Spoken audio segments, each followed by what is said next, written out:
isang pabigat na walang silbi. Iyan ang turing ni Dante sa buntis na asawa habang nilulustay ang ipon nito sa sugal. Habang si Ligaya'y namimilipit sa malamig na sahig, ang demonyong asaway walang awang ipinagbili sila para makabayad ng utang. Ngunit nagkamali siya. Mula sa anino, isang bilyonaryo ang dumating upang bawiin ang kanyang reyna. Babangon si Ligaya mula sa abo. Handa na ba silang lamunin ang sariling kasamaan? 1,000 lang para sa ultrasound? Nagdadamot ka pa? Wala kang kwentang asawa. Pabigat ka lang sa buhay ko. Kasabay ng malupit na linyang yon ay ang marahas na paghablot ni Dante sa isang lumang sobreng kayumanggi. Sa kabilang dulo ng sobre ay nakakapit ang mga nanginginig at namumutlang daliri ni Ligaya. Nakaluhod ang buntis sa malamig na sahig na semento. Ang isang kamay ay nakahawak sa kanyang lumulobong tiyan. Habang sa paligid niya ay nakakalat ang mga nirekordang lumang damit ng sanggol na buong pagmamahal niyang tinahi upang makatipid. Ang sobreng iyon ang naglalaman ng bawat barya at lukot na perang papel na kinita niya mula sa paglalaban ng palihim para sa mga kapitbahay. Tanging para lamang masilayan ang kalagayan ng anak sa kanyang sinapupunan. Bumitaw si Ligaya nang maramdaman niyang halos mapunit ang kanyang balat sa talas ng papel. Isang matinding paninikip ang bumalot sa kanyang dibdib. Hindi siya sumigaw, ngunit pakiramdam niya ay may mga basag na bubog na bumabara sa kanyang lalamunan. Nanlamig ang buo niyang katawan habang nakatingin sa lalaking pinangakuan niya ng walang hanggang pag-ibig sa harap ng altar. Ang mga pamilyar na pader ng kanilang maliit na bahay ay tila biglang naging isang masikip na hawla na unti-unting dumudurog sa kanya. Ganito ba? Ganito ba talaga ang halaga ko sa taong pinangakuan ko ng buong buhay ko? Dante, parang awa mo na. Ang boses ni Ligaya ay basag at puno ng pagsusumamo. Ang mga luha ay nag-uunahan sa paglandas sa kanyang pisngi. Para sa anak natin iyan, 5 buwan na ang tiyan ko. Kailangan kong malaman kung ayos lang siya sa loob. Huwag mong dalhin sa sugalan. Nagmamakaawa ako. Sa halip na makonsensya, isang nakakapasong tingin ang ipinukol ng kanyang asawa. Walang awang sinipa ni Dante ang maliit na palangganang plastik na pinaglalagyan ng mga damit ng sanggol. Lumipad ang mga maliliit na medyas at kamisa sa hangin bago walang buhay na bumagsak sa maalikabok na sahig. Puro ka reklamo. Stress ako sa trabaho, Aya. Kailangan ko rin huminga at maglibang. Kung marunong ka lang sanang mag-alaga ng asawa at nagdadala ka ng swerte, hindi tayo maghihirap ng ganito. Bulyaw ni Dante, pilit isinisiksik ang sobre sa bulsa ng kanyang maong.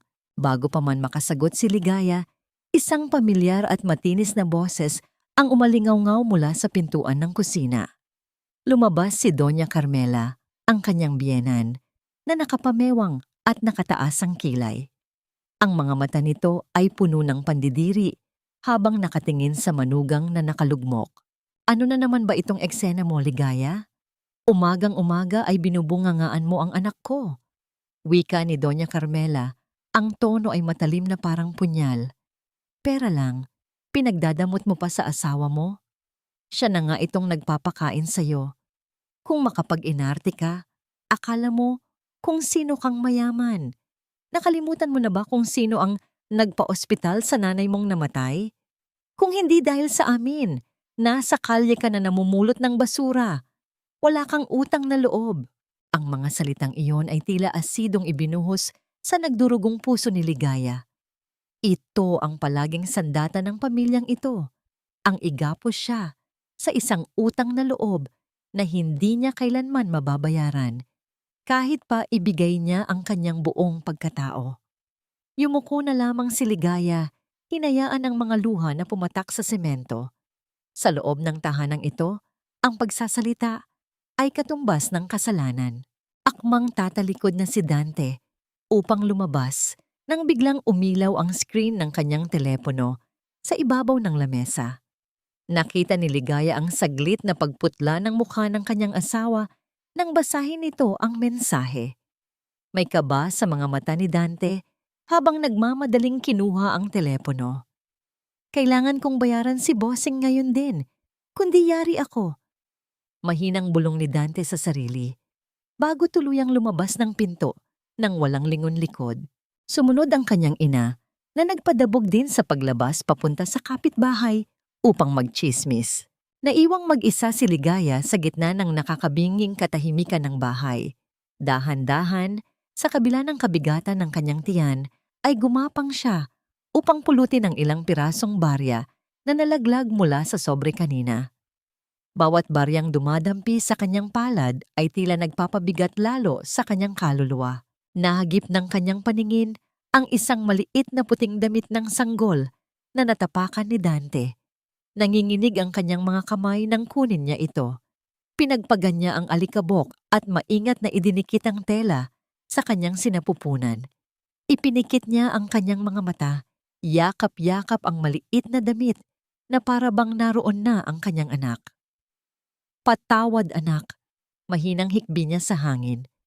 Patawad kung ganitong mundo ang naghihintay sa iyo. Patawad kung mahina si mama. Ngunit ang tahimik niyang pagluluksa ay biglang naputol. Isang matalim at mainit na kirot ang sumaksak sa kanyang puson. Napasinghap si Ligaya, automatikong napakapit ng mahigpit sa laylayan ng kanyang damit. Iba ang sakit na ito. Tila may humihila sa kanyang loob pababa. Nanlaki ang kanyang mga mata sa takot. Gamit ang nanghihinang mga daliri, inabot niya ang kanyang lumang cellphone na nakapatong sa mababang silya. Pinindot niya ang pangalan ni Dante. Nag-aasam na sa pagkakataong ito. Mangingibabaw ang pagiging ama nito kaysa sa sariling bisyo. Itinapat niya ang telepono sa kanyang tainga.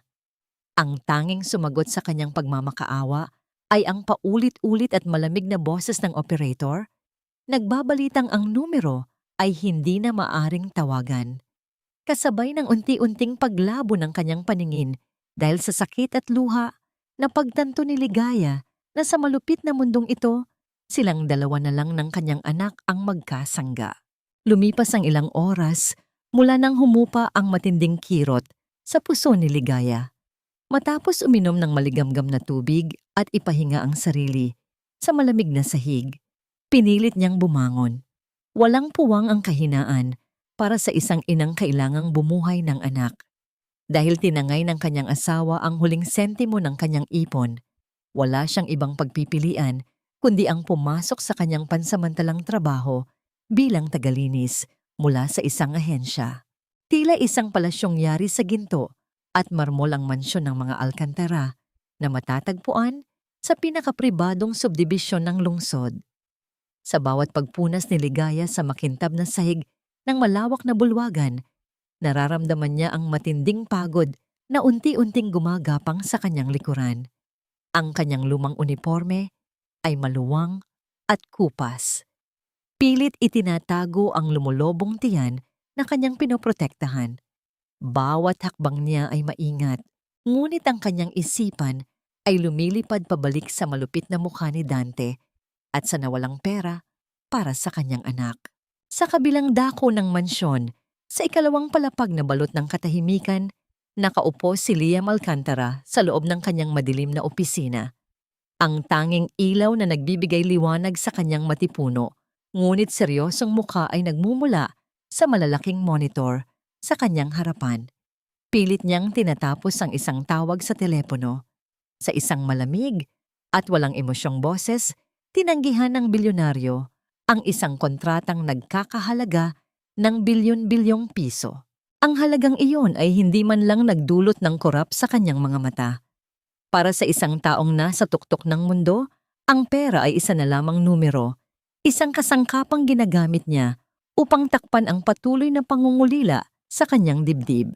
Nang matapos ang tawag, ibinaling ni Liam ang kanyang paningin sa mga screen na nagpapakita ng iba't ibang sulok ng kanyang mansyon. Automatikong nahagip ng kanyang mga mata ang isang figura sa bulwagan, isang babaeng buntis, payat, at tila pasa ng daigdig. habang naglalampaso. Kumunot ang noo ni Liam. Hindi siya sanay na may ibang tao sa kanyang paligid, bukod sa mga piling tauhan. Inilapit niya ang imahe sa screen upang makita ang mukha ng babae. Nang luminaw ang kuha ng kamera, tila tumigil ang pag-ikot ng mundo ni Liam. Namutla ang bilyonaryo. Ang mga matang madalas ay malamig at walang pakialam ay biglang napuno ng matinding pagkabigla at pagnanabik.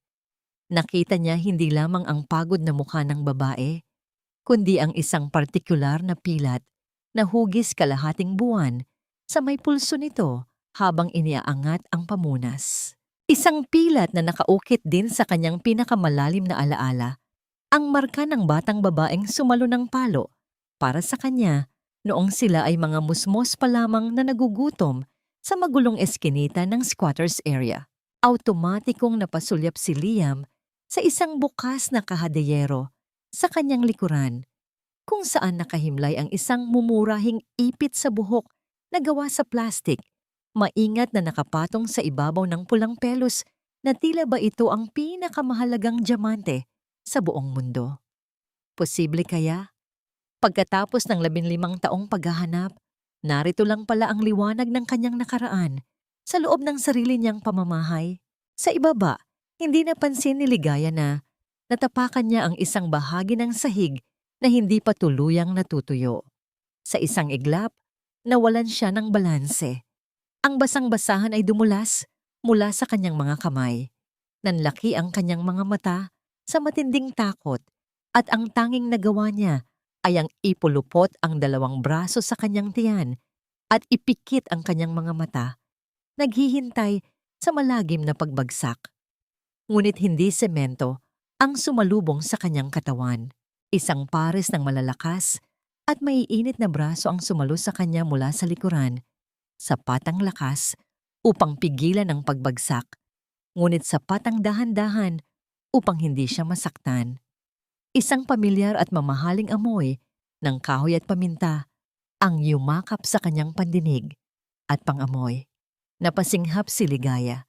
Ang kanyang dibdib ay mabilis na umaangat baba sa kaba. Nang imulat niya ang kanyang mga mata, doon nagtagpo ang kanyang magaspang, tuyo at punong-puno ng kalyong mga kamay dahil sa araw-araw na paglalaba, at ang malalaki, may init at walang bahid na mga kamay ng lalaking nag-ari ng buong mansyon. Ang mga daliri ni Liam ay mahigpit, ngunit puno ng pag-iingat na nakapulupot sa kanyang mga bisig. Tila ba hawak nito ang isang babasaging porselana na natatakot siyang mabasag. "Patawad po, senyor," nanginginig na wika ni Ligaya, pilit na inaayos ang sarili upang lumayo dahil sa matinding hiya. "Hindi ko po sinasadya. Pasensya na po talaga." Sa pagpupumiglas ni Ligaya upang makatayo ng tuwid, umangat ang laylayan ng lumang uniforme sa kanyang braso. Natigilan si Liam. Nawala ang lambot sa kanyang mga mata nang bumungad sa kanyang paningin ang isang malaking pasang kulay talong na may mga bakas pa ng mahigpit na pagkakahawak ng mga daliri ng ibang tao sa balat ng babae. Ang lalaking handang ialay ang buong mundo para sa babaeng ito ay unti-unting nilamon ng isang madilim at nakakapasong galit. Ang mga panga ni Liam ay nagngangalit at ang kanyang titig na nakapako sa pasa ay naging kasing talim ng patalim. Sa loob ng malamig na opisina ni Liam, ang katahimikan ay tila isang matalim na kumpas na naghuhudyat ng paparating na bagyo. Matapos ang engkwentro sa bulwagan, hindi na hinayaan ng bilyonaryo na mawala pa sa kanyang paningin ang babaeng binalot ng misteryo at sakit. Sa isang kumpas ng kanyang kamay, tinawag niya ang kanyang pinakatiwalaang tauhan. Alamin niyo ang bawat hininga ng pamilyang yon, ang bawat sentimong ginagastos nila, ang bawat luhang ibinuhos niya. Gusto ko ng sagot bago lumubog ang araw. Ang utos ni Liam, ang boses ay mababa, ngunit puno ng awtoridad na hindi maaaring baliin. Habang ang makapangyarihang makinarya ng mga Alcantara ay nagsisimulang gumalaw, si Ligaya naman ay naglalakad pa uwi sa ilalim ng nagbabagang sikat ng araw. Ang bawat hakbang niya ay tila paghatak sa isang mabigat na tanikala. Nang makarating siya sa kanilang maliit na tarangkahan, hindi pagbati ang sumalubong sa kanya, kundi ang matatalim na salita ni Doña Carmela na nakaupo sa tumba-tumba sa balkonahe. Ayan na ang reyna. Pagod-paguran na naman ng drama, ang mawalang galang na uyam ng matanda habang itinuturo ang 5 malalaking batya na puno ng maruruming kumot. Huwag kang tumunganga dyan. Maglaba ka na. Ang anak ko ay pagod. Sa paghahanap ng trabaho, kailangang malinis ang mga gagamitin niya. At huwag kang hihingi ng pera, pambili ng sabon. Gamitin mo ang tira mong barya. Walang nagawa si Ligaya kundi ang lumunok ng pait. Sa kabila ng bigat ng kanyang tiyan at ang panginginig ng kanyang mga binti, lumapit siya sa gripo. Ang tunog ng agos ng tubig at ang pagkiskis ng kanyang mga palad sa magaspang na tela ay naging musika ng kanyang pagdurusa. Hindi man nang naisip ng matanda na ang manugang nito ay 5 buwan ng buntis. Para sa kanila, si Ligaya ay isang kagamitan lamang na kailangang sulitin hanggat may lakas pa. Samantala, sa isang madilim na eskinita malayo sa mansyon, si Dante ay nakasandal sa pader. Nanginginig ang mga kamay habang pilit na kinakalkal ang laman ng kanyang bulsa. Ang perang ninakaw niya kay Ligaya ay naglahong parang bula sa loob lamang ng ilang oras sa lamesa ng baraha. 3 lalaking may malalaking katawan at nakakatakot na mukha ang unti-unting lumalapit sa kanya. Hindi na nakatakbo si Dante. Naramdaman na lamang niya ang matitinding dagok na tumatama sa kanyang sikmura at mukha. Ang bawat talsik ng kanyang laway ay naging saksi sa kanyang kaduwagan. 3 araw na lang, Dante. Ang babala ng isa sa mga lalaki habang hinahawakan siya sa buhok. Kung wala pa ang bayad mo, hindi lang mukha mo ang dudurugin namin. Alam namin kung nasaan ang asawa mo. Bumalik ang eksena sa opisina ni Liam. Isang makapal na folder ang inilapag sa kanyang mesa. Habang binabasa ang bawat pahina, ang mga daliri ni Liam ay dahan-dahang nagkukuyom hanggang sa mamuti ang kanyang mga muko. Ang report ay malinaw. Si Dante ay isang sugarol na baon sa utang, isang linta na sumisipsip sa buhay ni Ligaya. Higit sa lahat, nalaman ni Liam na pinaplano ni Dante na ibenta ang lumang bahay na tanging pamana pa ng mga magulang ni Ligaya upang pambayad sa utang sa sugal. Ang mga dokumentong nagkakahalaga ng bilyon-bilyon na kanina lang ay binabasa niya ay tila nawalan ng saysay. Maingat niyang kinuha ang isang palihim na kuha ng larawan ni Ligaya habang ito ay naglalaba sa ilalim ng init. Doon sa larawan, kahit pagod, ay pilit itong ngumingiti habang hinahaplos ang kanyang tiyan. Ang imaheng iyon ang bumasag sa huling pader ng yelo sa puso ni Liam.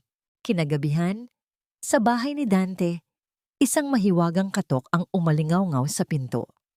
Isang babaeng nakasuot ng mamahaling damit, ngunit natatakpan ng itim na belo ang mabilis na pumasok at nakipag-usap kay Dante ng pabulong. Walang nakakaalam kung sino siya, ngunit ang mga mata ni Dante ay biglang kumislap ng kasakiman.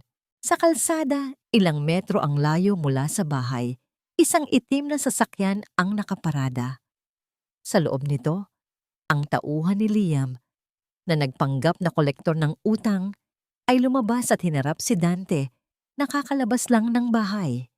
May alok ang boss ko sa'yo. Ang simula ng lalaki, ang boses ay malamig at walang halong biro. Isang pirma mo lang sa kasulatang ito, burado ang lahat ng utang mo sa labas. Bibigyan ka pa namin ng sapat na pera para makapagsugal ka habang buhay sa ibang bansa. Tumingin si Dante sa papel. Ang kondisyon ay nakasulat sa malalaking titik. Isuko ang lahat ng karapatan sa kanyang asawang si Ligaya at sa dinadala nito. Huwag nang magpapakita o magpaparamdam pa sa kanila kahit kailan. Sa halip na magalit o masaktan, isang nakakangilong ng ngiti ang gumuhit sa mga labi ni Dante. Lumingon siya sa loob ng bahay kung saan nakita niya ang anino ni Ligaya na kasalukuyang nagtitiklop ng mga damit sa ilalim ng malamig na ilaw ng bumbilya. Ganyan lang ba? Ang tanong ni Dante habang kinuha ang panulat mula sa lalaki. Bakit hindi niyo sinabi agad? Akala ko naman, kung anong mahalaga ang hihingin niyo. Kunin niyo na siya. Pabigat lang naman ang babaeng yan sa buhay ko. Isang pirma lang, Aya. Huwag kang maarte kung ayaw mong mamatay tayo sa gutom. Ang malamig na utos na yon ni Dante ang bumasag sa katahimikan ng gabi. Sa gitna ng kanilang maliit na hapagkainan, isang pirasong papel ang inilapag ng lalaki sa tabi ng isang pinggan na naglalaman ng pritong isda, ang tanging espesyal na ulam na pinilit ihanda ni Ligaya para sa kanilang anibersaryo. Kanina lamang ay buong tiyaga niyang pinag-ipunan ang pambili ng isdang iyon. Umaasang sa gitna ng hapunan ay magkakaroon sila ng pagkakataong mag-usap ng mahinahon para sa kinabukasan ng kanilang anak. Nagsindi pa siya ng isang maliit na kandila. Umaasang ang munting liwanag nito ay magsisilbing simbolo ng panibagong simula ng kanilang pagsasama. Ngunit ang liwanag na yon ay tila unti-unting namamatay sa bawat salitang binibitawan ni Dante. Ano ito, Dante? Mahinang tanong ni Ligaya habang pilit na pinapakalma ang kanyang mabilis na tibok ng puso. Papeles yan para sa isang loan para makapagsimula tayo ng maliit na negosyo. Sabi mo gusto mong maging maayos ang buhay ng bata, di ba? Oh, ayan na ang pagkakataon. Pirmahan mo na para makuha ko na ang pera bukas. Ang paliwanag ni Dante na may bahid ng huwad na lambing sa kanyang boses. Hinawakan pa nito ang balikat ni Ligaya. Isang kilos na dati ay nagpapakilig sa kanya. Ngunit ngayon ay nagdulot lamang ng isang kakaibang kilabot sa kanyang balat. Dahan-dahang kinuha ni Ligaya ang papel. Dahil sa takot at pagdududa, pilit niyang binasa ang maliliit na letra sa ibaba ng dokumento sa kabila ng malabong ilaw ng kandila. Sa bawat salitang kanyang nababasa, ang kanyang mundo ay tila unti-unting gumuguho. Ang dokumento ay hindi para sa isang utang. Ito ay isang kasulatan ng voluntaryong pagtalikod sa lahat ng karapatan bilang asawa at ina. Isang pagpayag sa diborsyo at ang paglilipat ng titulo ng maliit na lupang iniwan ng kanyang ama sa pangalan ng isang hindi kilalang korporasyon. Nabitawan ni Ligaya ang papel. Ang kanyang mga kamay ay nanginginig at ang kanyang paningin ay nagsimulang lumabo dahil sa nagbabadyang mga luha. Pakiramdam niya ay may libu-libong karayom na tumutusok sa kanyang puso. Ang lalaking pinagkatiwalaan niya ng kanyang buhay at ng buhay ng kanyang anak ay handa siyang ipagpalit sa isang pirasong papel na may katumbas na halaga. Ipinagbili mo ako, Dante? Ang tanong ni Ligaya na halos pabulong na. Ang boses ay punong-puno ng hindi mailarawang hapdi. Ipinagbili mo kami ng anak mo? Nawala ang huwad na lambing sa mukha ni Dante. Ang kanyang mga mata ay nanliit sa galit at ang kanyang mga panga ay nagngangalit. Huwag kang mag-inarte. Wala kang silbi dito, kundi ang magdrama. Pirmahan mo yan o hinding-hindi mo na makikita ang liwanag ng bukas. Marahas na hinablot ni Dante ang braso ni Ligaya. Eksaktong sa lugar kung saan naroon ang pasang nakita ni Liam kanina. Napasinghap sa sakit si Ligaya, ang kanyang katawan ay pilit na kumakawala mula sa mahigpit na pagkakasakal ng asawa. Sa isang sandali ng matinding dusa at dulas ng tapang, kinuha ni Ligaya ang papel at buong lakas na pinunit ito sa gitna. Hinding-hindi ko gagawin iyon, ang sigaw ni Ligaya. Ang kanyang boses ay naging matatag sa gitna ng kanyang pagkawasak. Nagdilim ang paningin ni Dante. Itinaas niya ang kanyang kamay. Ang kanyang mga daliri ay nakakuyom sa isang kamao. Handang ibagsak ang isang marahas na dagok sa mukha ng kanyang buntis na asawa. Ipinikit ni Ligaya ang kanyang mga mata. Inihahanda ang sarili sa sakit, habang ang kanyang mga kamay ay protektadong nakayakap sa kanyang tiyan. Ngunit ang inaasahang dagok ay hindi dumating. Sa halip, ang tunog ng pagkawasak ng kanilang pintuang gawa sa kahoy ay umalingaw-ngaw sa buong kabahayan. na tila isang kulog na nagmumula sa galit ng langit. Isang bulto ng tao ang mabilis na pumasok sa loob at bago pa man maibaba ni Dante ang kanyang kamay, isang mas malakas at mas matigas na bisig ang humarang dito sa gitna ng hangin. Dahan-dahang imulat ni Ligaya ang kanyang mga mata. Sa gitna ng kaguluhan, nakita niya ang matangkad at uyong figura ni Liam Alcantara na nakatayo sa harap niya. Ang mga mata ni Liam ay tila nagbabagang uling sa tindi ng puot habang nakatingin kay Dante. Ang bilyonaryo ay hindi na mukhang isang negosyante. Siya ay tila isang nagngangalit na leon na handang pumatay upang protektahan ang kanyang pag-aari. Ang katahimikan sa loob ng bahay ay naging mabigat. Tila bawat hininga ay may katumbas na panganib. Ang tanging naririnig na lamang ay ang mabilis na paghinga ni Dante na puno ng takot at ang malalim at kontroladong paghinga ni Liam na puno ng panganib. "Sino ka? Anong ginagawa mo sa bahay ko?" Ang nauutal na tanong ni Dante, habang pilit na kinakabig ang kanyang kamay, ngunit hindi siya makaalis sa pagkakahawak ni Liam. Hindi sumagot si Liam sa pamamagitan ng salita. Sa halip, mas hinigpitan niya ang pagkakahawak sa braso ni Dante hanggang sa marinig ang mahinang tunog ng pag-atungal ng lalaki sa sakit.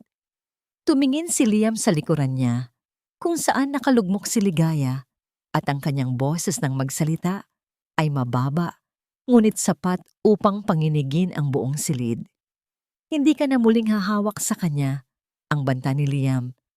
"Dahil sa sandaling ito, ang buhay mo ay pag-aari ko na."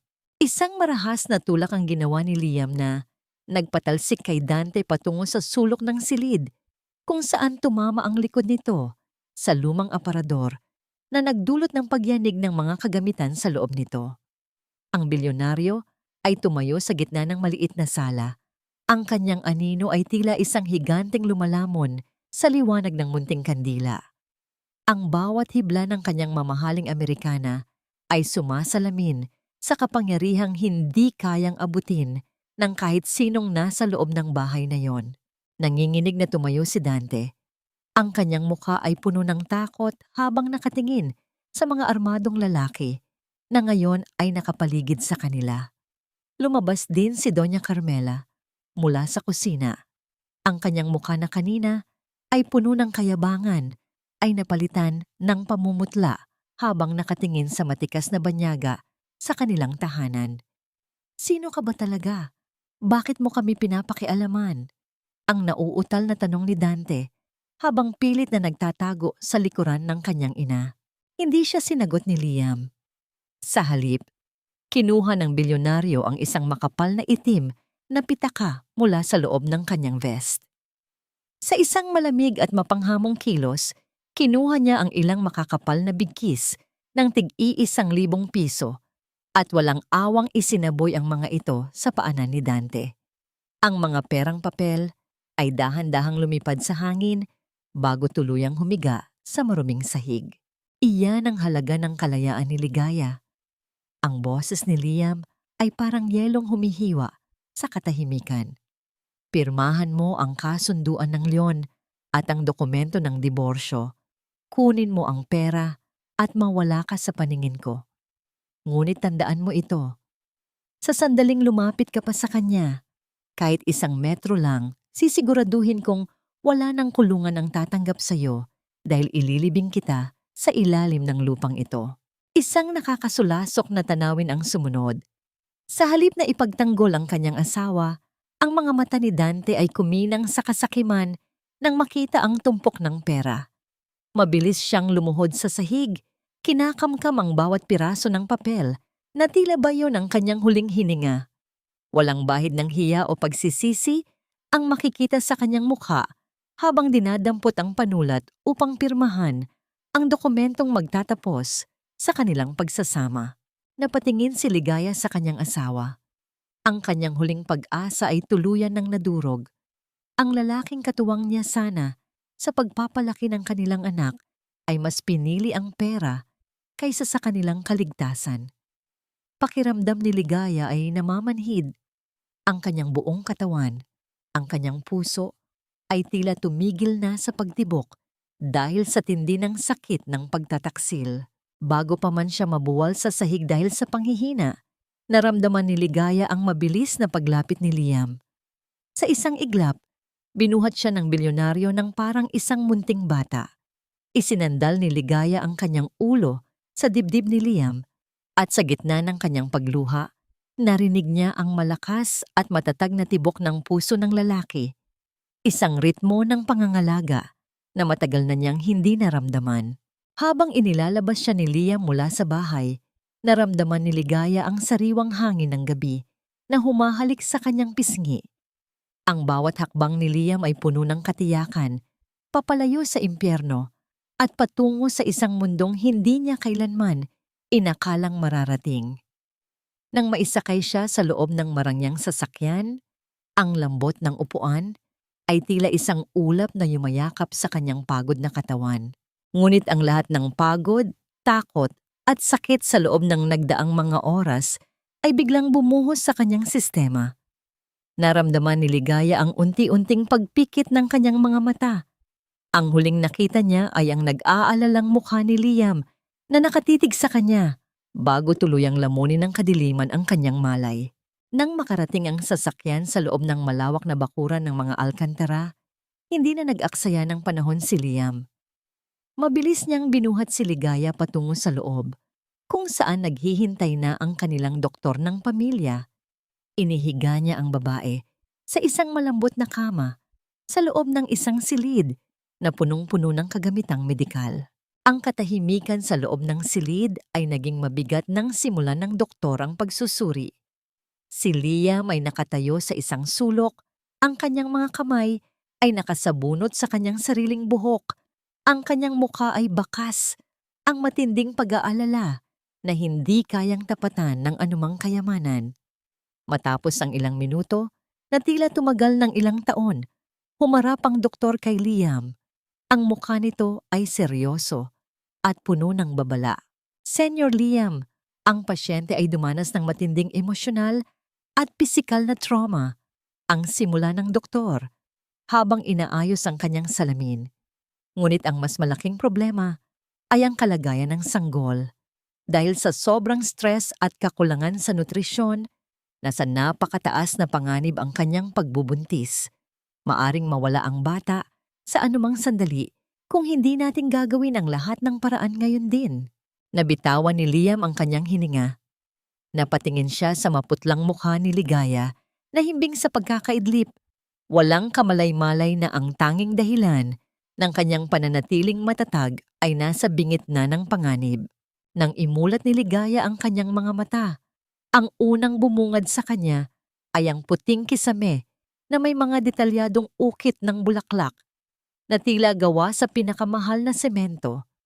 Ramdam niya ang lambot ng kama sa kanyang likuran, isang uri ng lambot na hindi niya kailanman inakalang totoo. Tila ba nakahiga siya sa gitna ng mga ulap? Ang mga kumot na nakabalot sa kanya ay yari sa telang sutla na dulas sa kanyang magaspang na balat. Isang matinding paalala na siya ay nasa isang mundong hindi para sa kanya. Agad na bumalik sa kanyang isipan ang mga pangyayari kagabi. Ang mukha ni Dante, ang pera sa sahig, at ang mga bisig ni Liam. Isang matinding hiya ang biglang lumukob sa kanyang dibdib. Pakiramdam ni Ligaya ay isa siyang dumi na napadpad sa loob ng isang mamahaling kristal. Pinilit niyang bumangon kahit na parang hinihila pababa ang kanyang katawan ng matinding pagod.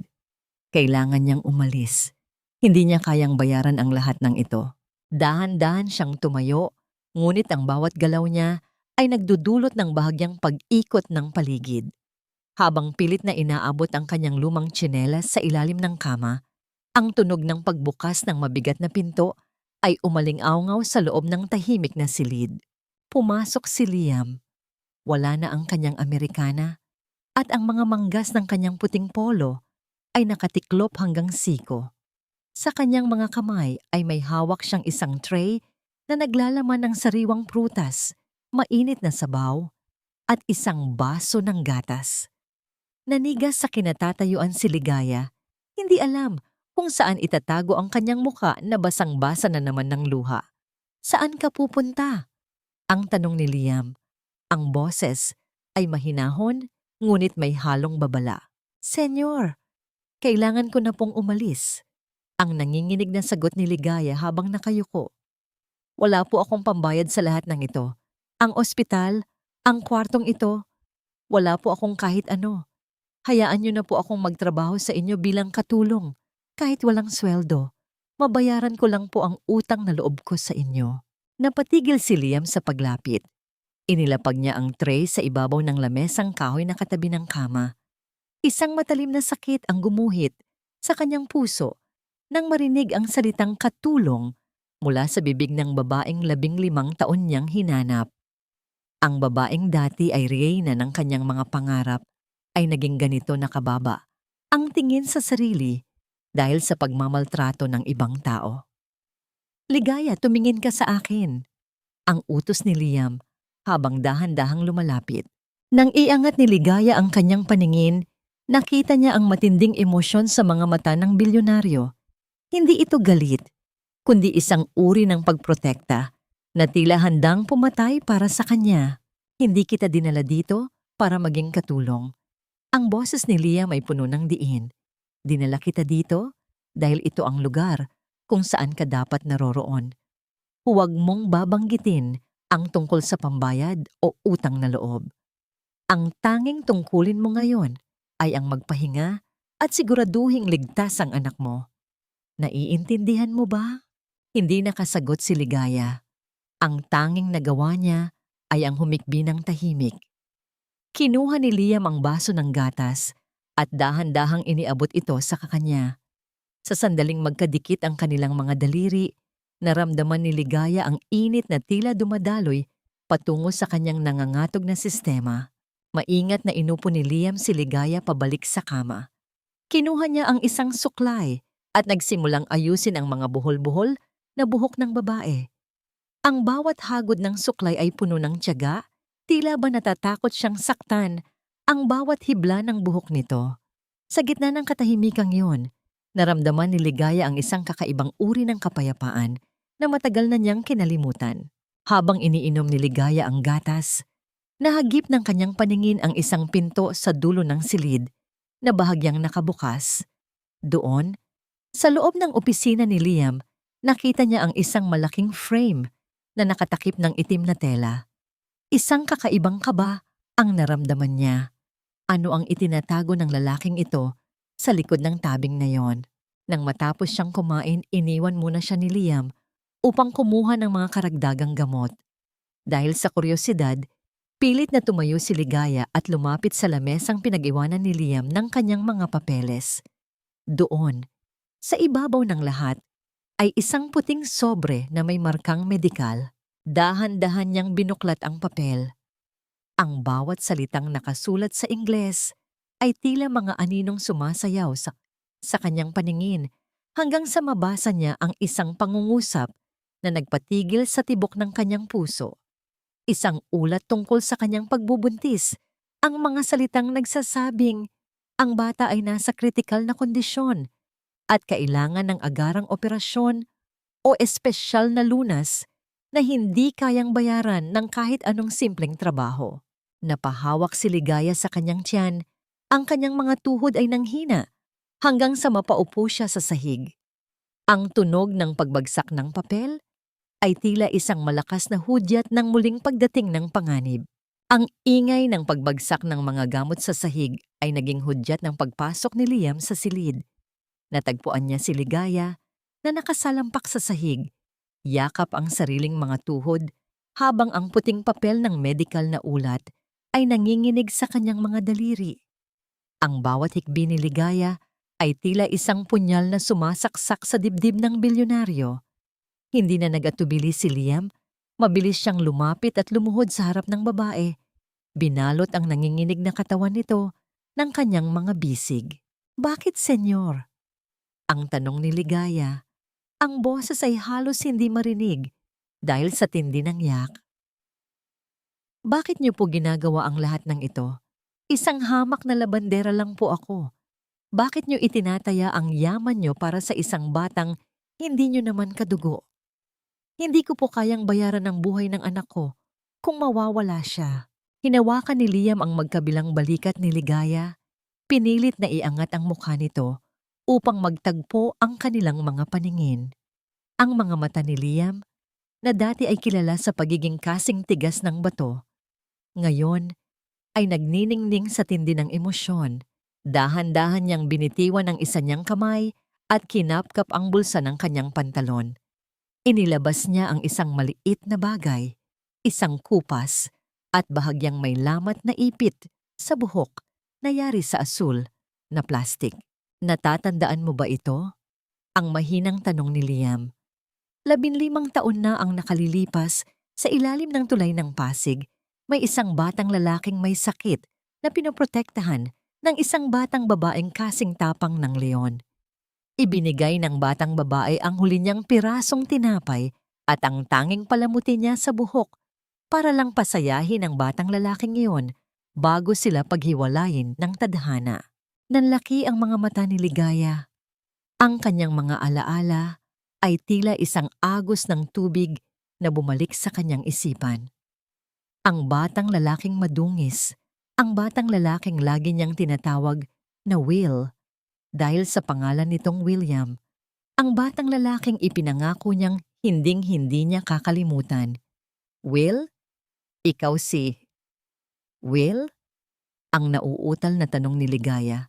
Ang kanyang kamay ay nanginginig na dinala sa pisngi ni Liam. Tila ba tinitiyak kung totoo ang lalaking nasa harap niya? O, Ligaya, ako ang batang iyon. Ang sagot ni Liam. At sa unang pagkakataon, isang tapat at mapait na ngiti ang gumuhit sa kanyang mga labi. Hinanap kita sa bawat sulok ng bansang ito. Nang makita kitang naglalampaso sa bahay ko na may mga pasa sa braso, pakiramdam ko ay namatay ang isang bahagi ng pagkatao ko. Hindi ito tungkol sa pera o utang na loob. Ito ay tungkol sa pangakong binitawan ko sa sarili ko noong bata pa ako, na sa oras na mahanap kita, hinding-hindi ko nahahayaang may lumuha pa sa mga mata mo.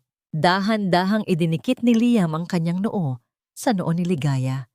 Sa gitna ng katahimikan ng silid, ang tanging naririnig ay ang kanilang mga hininga na nagtatagpo.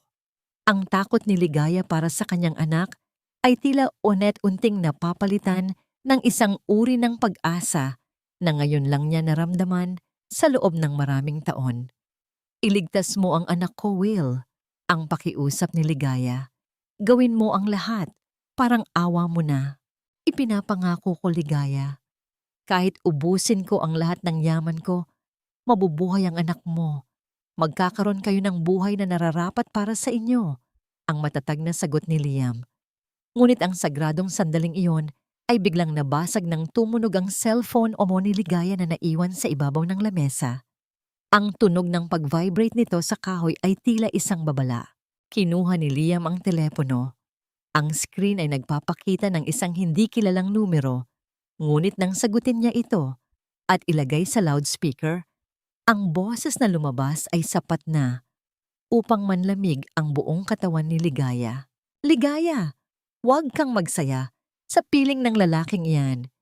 Ang boses ni Doña Carmela, ang biyena ni Ligaya, ay tila isang kumpas ng demonyo. Akala mo ba ay ganun na lang kadali ang lahat? May hawak akong alas na sisira, hindi lang sa'yo, kundi pati na rin sa bilyonaryong kinalolokohan mo. Bumalik ka dito at dalhin mo ang perang ibinayad sa amin, kundi ay pagsisihan mong nabuhay ka pa sa mundong ito. Ang bawat salita ng matanda ay tila isang lason na kumalat sa hangin. Napayakap si Ligaya kay Liam. Ang kanyang mga mata ay punong-puno ng bagong uri ng takot.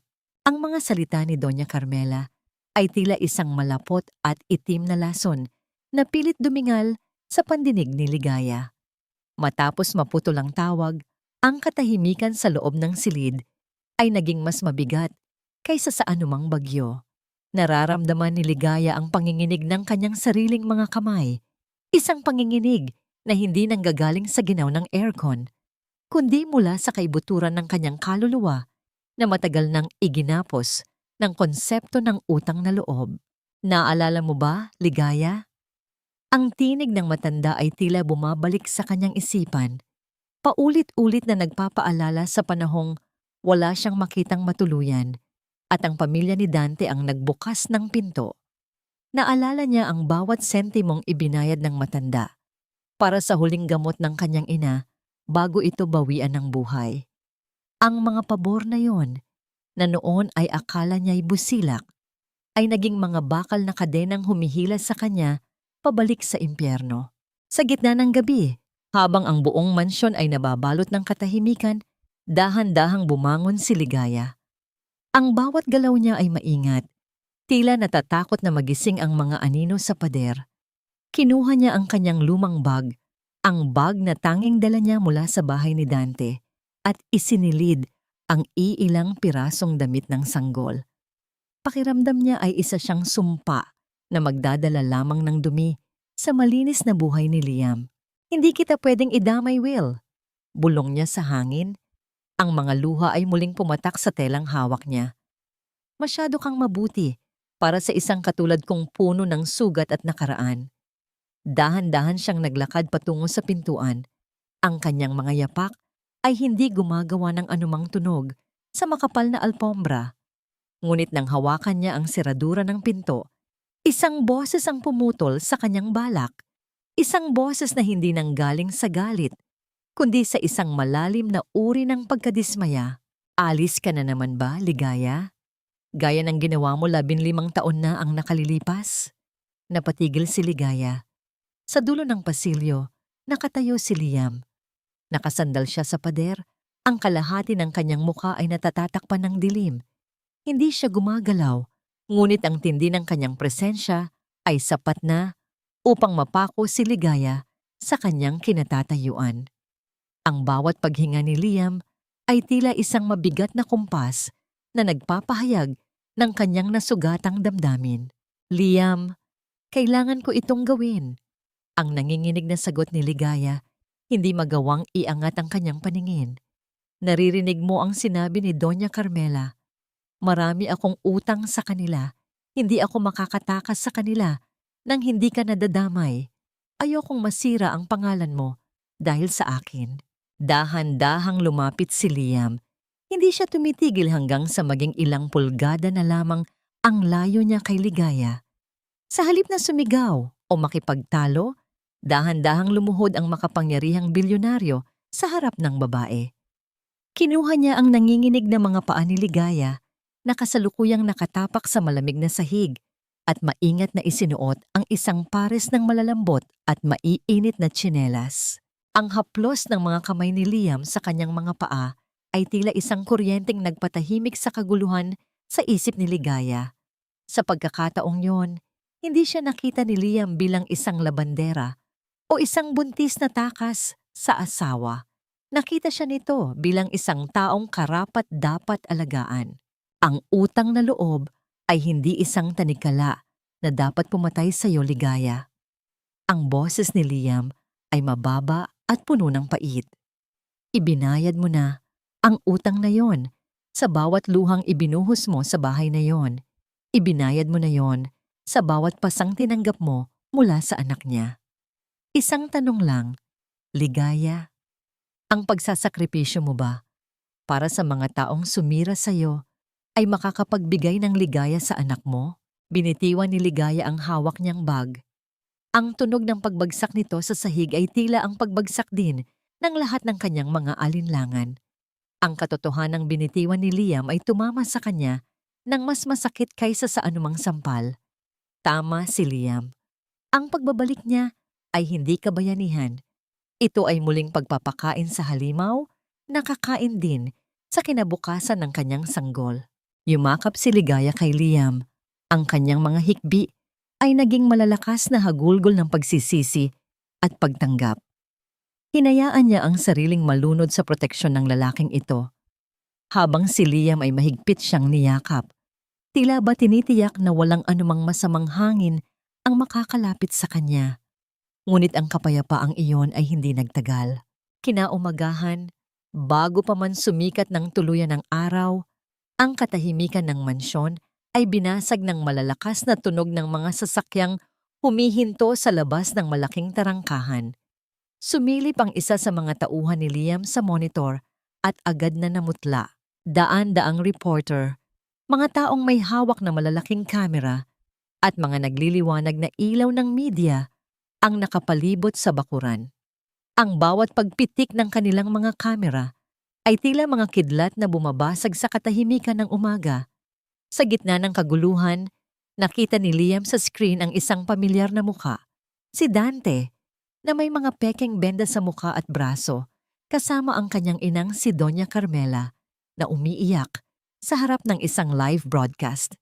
Nasaan ang asawa ko? Ang gawa-gawang pagsusumamo ni Dante sa harap ng mga kamera. Ibalik niyo sa akin si Ligaya. Pinagnakawan na ako ng bilyonaryong yan. Kinuha pa pati ang asawa at anak ko. Ang bawat salita ni Dante ay tila isang mitya ng apoy na handang sumunog sa lahat ng pinaghirapang itayo ni Liam para sa kaligtasan ni Ligaya. Sa labas ng malalaking bintana ng mansyon, ang ingay ng mga reporter ay tila isang nagngangalit na dagat na pilit bumabasag sa pader ng katahimikan. Ngunit sa loob ng silid ni Ligaya, ang hangin ay nananatiling mabango dahil sa mga sariwang bulaklak at ang banayad na tunog ng aircon na nagbibigay ng kakaibang kapanatagan. Mabilis na ipinag-utos ni Liam ang pagsasara ng lahat ng makakapal na kurtina. Ayaw niyang kahit isang sinag ng mapanghusgang ilaw mula sa labas ay dumampi sa balat ng babaeng kasalukuyan niyang pinoprotektahan. "Huwag kang titingin sa labas, Ligaya. Dito ka lang sa akin. Hindi sila makakapasok dito." Ang mahinang bulong ni Liam habang inaalay ang kanyang kamay upang tulungan ang babaeng tumayo mula sa pagkakalugmok. Dinala ni Liam si Ligaya sa isang sikretong hardin sa likod ng mansyon, isang lugar na napapalibutan ng matatayog na pader at lunti ang mga halaman, kung saan ang tanging naririnig ay ang banayad na agos ng tubig mula sa isang munting fountain. Dito, ang ingay ng mundo ay tila isang malabong alingawngaw na lamang. Inupo ni Liam si Ligaya sa isang malambot na sofa sa ilalim ng malaking puno ng nara. Sa gitna ng katahimikang iyon, habang ang sikat ng umaga ay sumisilip sa mga dahon, dahan-dahang napahawak si Ligaya sa kanyang tiyan. Ang kanyang mga mata ay nanlaki at ang kanyang hininga ay panandaliang napatigil. Isang kakaibang sensasyon ang naramdaman niya sa loob. Isang banayad na pagpitik, isang munting galaw na tila isang hudyat ng buhay sa gitna ng lahat ng kaguluhan. "Liam," ang tawag ni Ligaya. Ang kanyang boses ay puno ng pagkamangha. Agad na lumapit si Liam, ang kanyang muka ay bakas ang matinding kaba. "Anong nangyari? Masakit ba ang tiyan mo? Tatawag ba ako ng doktor?" Umiling si Ligaya habang nakangiti. Isang nangiting punong-puno ng liwanag na tila nagpawi sa lahat ng dilim ng nakaraang gabi. "Hindi, Liam. Nararamdaman mo ba? Sumisipa siya." Nag-aalangan ang mga kamay ni Liam nang dahan-dahan niya itong inilapit sa tiyan ni Ligaya. Sa bawat pulgada ng distansya, nararamdaman niya ang bilis ng pintig ng kanyang sariling puso. Nang tuluyan ng dumampi ang kanyang malaking palad sa ibabaw ng tela ng damit ni Ligaya, tila tumigil ang mundo para sa bilyonaryo. At doon, naramdaman niya ito. Isang mahinang pagtulak mula sa loob. Isang munting paa na tila binabati ang lalaking handang ibigay ang lahat para sa kanyang kaligtasan. Isang matinding bugso ng emosyon ang humagupit sa dibdib ni Liam. Ang lalaking kilala sa pagiging kasing tigas ng bakal ay uunti-unting nanlambot. Ang kanyang mga mata ay naging basang-basa at ang kanyang panga ay nanginginig sa tindi ng saya at pangako. Ang kilig na nararamdaman ni Ligaya sa sandaling iyon ay hindi lamang dahil sa galaw ng bata, kundi dahil sa paraan ng pagtingin ni Liam sa kanya. Isang tingin na punong-puno ng pagsamba, respeto, at isang uri ng pag-ibig na walang hinihintay na kapalit. Dahan-dahang iniyuko ni Liam ang kanyang ulo at ibinaon ang kanyang mukha sa tapat ng tiyan ni Ligaya habang ang kanyang mga kamay ay protektadong nakayakap sa bewang nito. Isang banayad na halik ang idinampi niya sa tiyan ng babae. Isang tahimik na panunumpa na hinding-hindi niya hahayaang may mangyaring masama sa mag-ina niya. Maraming salamat, Ligaya, ang paos na boses ni Liam. Salamat dahil hinayaan mo akong maramdaman ito. Sa sandaling iyon, ang distansya sa pagitan nila ay naglaho.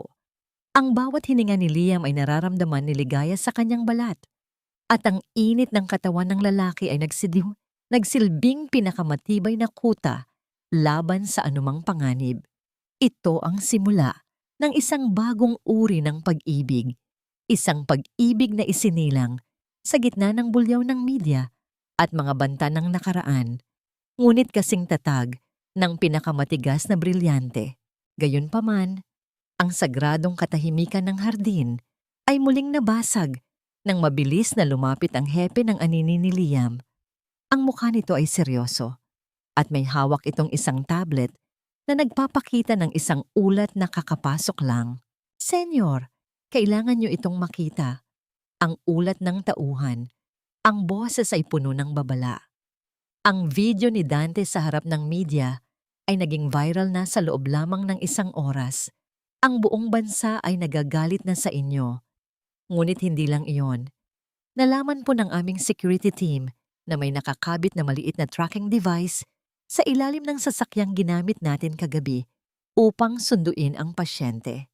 Nanlamig ang dugo ni Liam. Napatingin siya kay Ligaya na kasalukuyan pa ring nakangiti habang hinahaplos ang kanyang tiyan, walang kamalay-malay na ang mga lobo ay unti-unti nang nakakahanap ng daan patungo sa kanilang kuta. Ligaya, mahal ko, umuwi ka na. Handa akong patawarin ang lahat. Basta't kasama lang kitang muli. At ang ating anak, ang mga salitang yon ni Dante na puno ng gawa-gawang pait at peking hikbi ay umalingaw-ngaw mula sa malaking telebisyon sa loob ng mansyon. Sa screen, makikita ang mukha ni Dante na punong-puno ng benda habang sa tabi niya ay nakaupo si Doña Carmela na panakanakang nagpapahid ng luha gamit ang isang lumang panyo. Ang pamagat ng balita sa ibaba ng screen ay sapat na upang panginigin ang sino mang makakabasa. Buntis na asawa, tinangay ng bilyonaryo, isang pamilyang naghahanap ng katarungan. Sa loob ng tahimik at marangyang silid, nakatayo si Ligaya habang nakatitig sa screen. Ang kanyang mga kamay ay mahigpit na nakakapit sa kanyang tiyan, na tila ba sinusubukan niyang protektahan ang kanyang anak mula sa mga mapanirang salita na lumalabas sa telebisyon. Sa bawat salitang binibitawan ni Dante, pakiramdam ni Ligaya ay muling hinahatak ang kanyang kaluluwa pabalik sa putikan. Maging ang mga komento sa social media na binabasa ng mga news anchor ay tila mga matatalim na pana, walang utang na loob na babae. Iniwan ang asawang mahirap para sa pera. Dapat ay makulong ang bilyonaryong iyan. Naramdaman ni Ligaya ang pagpasok ni Liam sa silid. Mabilis na kinuha ng bilyonaryo ang remote at pinatay ang telebisyon bago lumapit kay Ligaya upang yakapin ito mula sa likuran. Ang init ng katawan ni Liam ay tila isang kuta, ngunit sa pagkakataong ito, hindi sapat ang yakap upang pawiin ang hapdi ng kawalang katarungan. Huwag mong pakinggan, Ligaya. Pinapalinis ko na ang lahat ng mga balitang iyan. Gagamitin ko ang lahat ng abogado ko upang patahimikin sila. Ang boses ni Liam ay puno ng nagngangalit na determinasyon. Dahan-dahang humarap si Ligaya kay Liam. Ang kanyang mga mata, na dati ay puno ng takot, ngayon ay nagpapakita ng isang bagong uri ng apoy. Isang apoy na isinilang mula sa tindi ng pagod sa pagiging biktima. Hindi sapat ang pera para patahimikin ang katotohanan, Liam. Ang mahinang sagot ni Ligaya. Habang nananatili akong nakatago dito, lalo nilang iisipin na totoo ang lahat ng sinasabi nila. Pagod na akong maging mahina. Pagod na akong hayaan silang isulat ang kwento ng buhay ko. Dinala ni Ligaya ang kanyang kamay sa bulsa ng kanyang suot na cardigan at inilabas ang isang maliit na itim na USB. Ito ang USB na nakuha niya mula sa lumang pantalon ni Dante bago siya tuluyang umalis. Isang munting bagay na naglalaman ng mga video at recording ng mga ilegal na gawain ni Dante, ang kanyang mga utang sa sugal, at maging ang mga banta nito sa kanya noong sila ay nasa bahay pa. Nasa akin ang katotohanan, Liam. At sa pagkakataong ito, ako ang gagamit nito, ang deklara ni Ligaya. Ang kanyang boses ay naging matatag at puno ng awtoridad na ikinagulat ni Liam. Tumayo si Ligaya sa harap ng malaking salamin. Kinuha niya ang isang matalas na gunting mula sa ibabaw ng lamesa. Sa bawat pagputol niya sa kanyang mahabang buhok na simbolo ng kanyang mga taon ng pagtitiis, tila ba pinuputol din niya ang bawat tanikala ng kanyang nakaraan. Ang bawat hibla ng buhok na bumabagsak sa sahig ay tila mga piraso ng kanyang lumang pagkatao na kailangang mamatay upang isilang ang isang mas matapang na ligaya. Liam, kailangan ko ang tulong mo, hindi para itago ako, kundi para bigyan ako ng boses. Ang sabi ni Ligaya habang nakatitig sa kanyang bagong anyo sa salamin. Ang kanyang buhok ay maikli na ngayon, ngunit ang kanyang mga mata ay mas nagliliwanag kaysa sa anumang diamanteng pag-aari ni Liam. Kinuha ni Ligaya ang telepono ni Liam. Pinindot niya ang numero ng mismong programa sa telebisyon kung saan kasalukuyang nagpapaawa si Dante sa harap ng milyon-milyong manonood. Ang kanyang puso ay tumitibok ng mabilis, ngunit ang kanyang kamay ay hindi nanginginig. Nang marinig ang boses ng producer sa kabilang linya, huminga ng malalim si Ligaya at tumingin kay Liam na kasalukuyang nakatitig sa kanya ng may halong paghanga at pangamba. Gusto kong magsalita sa live broadcast. Ako si Ligaya Mendoza, ang asawang sinasabi nilang tinangay ng bilyonaryo. Oras na para marinig ng buong mundo ang totoong boses ng isang biktima. Ang katahimikan sa loob ng mansyon ay tila naging isang mitya ng isang malaking pagsabog. Sa kabilang dulo ng linya, naramdaman ang pagkabigla ng producer bago ito mabilis na nag-utos na isa lang ang tawag ni Ligaya sa ere. Dante, bago mo hingin ang katarungan mula sa mundo, siguraduhin mong malinis ang iyong mga kamay dahil ang bawat luhang ipinapatak mo ngayon ay laso na dudurog sa sarili mong pagkatao. Ang boses ni Ligaya ay umalingaw-ngaw sa buong studio, tila isang malamig na hangin na biglang nagpatigil sa lahat ng ingay at kislap ng mga ilaw. Sa loob ng mansyon, nakatayo si Ligaya sa gitna ng silid. Ang kanyang maikling buhok ay nagbibigay ng bagong talim sa kanyang anyo, habang ang telepono ni Liam ay mahigpit niyang hawak sa tapat ng kanyang labi. Ang bawat salita niya ay hindi nanggaling sa galit, kundi sa isang uri ng kapayapaan na tanging ang katotohanan lamang ang makakapagbigay. Sa kabilang dulo ng linya, sa loob ng makulay, ngunit plastik na mundo ng telebisyon, makikita ang biglang pagbabago sa mukha ni Dante. Ang kanyang gawa-gawang hikbi ay biglang napatigil. Ang kanyang mga mata na kanina ay punong-puno ng pekeng sakit ay biglang nanlaki sa takot. Napatingin siya sa paligid, tila ba naghahanap ng matataguan mula sa boses na tila nagmumula sa mismong konsensya niya. Aaya, mahal ko, alam kong pinipilit ka lang ng bilyonaryong yan na sabihin ang lahat ng ito. Ang nauutal na sagot ni Dante, pilit pa ring isinasalba ang kanyang papel bilang biktima. Huwag kang matakot. Narito kami ni Nanay para iligtas ka. Isang mapait na tawa ang kumawala sa mga labi ni Ligaya. Wala na akong kinatatakutan, Dante, dahil wala nang masasakit pa sa katotohanang ang lalaking pinagkatiwalaan ko ay handa akong ipagpalit sa iilang libong piso. Sa pagkakataong ito, hindi na naghintay si Ligaya. Sa isang kumpas ng kanyang kamay, mabilis na isinalang ni Liam ang mga file mula sa USB patungo sa isang secured server na ibinahagi sa mga producer ng programa. Sa loob ng ilang segundo, ang malaking screen sa likuran ni Dante sa studio ay nagbago. Hindi na ang larawan ng kanilang masayang pamilya ang nakikita, kundi ang isang malinaw na video recording sa loob ng isang madilim na silid ng songbaraha. Doon, kitang-kita si Dante na masayang nakikipag-inuman at itinatawa ang katotohanang ninakaw niya ang pera ng kanyang buntis na asawa. Ang tunog ng kanyang pagmumura at ang mga banta niya kay Ligaya ay narinig ng buong bansa. Sobra-sobra na ang ibinigay ko sa inyo. Ang pagpapatuloy ni Ligaya, ang boses ay punong-puno ng damdamin na nagpatulo ng luha sa libu-milyong nanonood. Ibinigay ko ang kabataan ko, ang lakas ko, at ang bawat sentimong pinaghirapan ko. Ngunit ang anak ko ay hinding-hindi ko hahayaang maging biktima ng kasamaan niyo. Ang buong studio ay nabalot ng nakakabinging katahimikan. Ang mga cameraman ay nakatutok lamang sa namumutla at nanginginig na mukha ni Dante. Si Doña Carmela, na kanina ay akala mo ay santa sa kanyang pag-iyak, ay biglang tumayo at pilit na hinahablot ang mikropono mula sa host. Ang kanyang mukha ay puno ng matinding galit at kawalang hiyaan. Sinungaling ka! Ginawa namin ang lahat para sa iyo. Ang sigaw ng matanda, ngunit ang kanyang mga salita ay tila mga tuyong dahon na tinatangay ng hangin. Sa loob ng mansyon, naramdaman ni Ligaya ang isang matibay na kamay na pumatong sa kanyang balikat. Si Liam ay nakatayo sa kanyang likuran. Ang kanyang mga mata ay nagniningning sa tindi ng paghanga sa katapangang ipinamalas ng babae. Hindi kailangan ni Liam na magsalita. Ang kanyang presensya ay sapat na upang iparamdam kay Ligaya na hindi na siya muling maglalakad ng mag-isa sa dilim.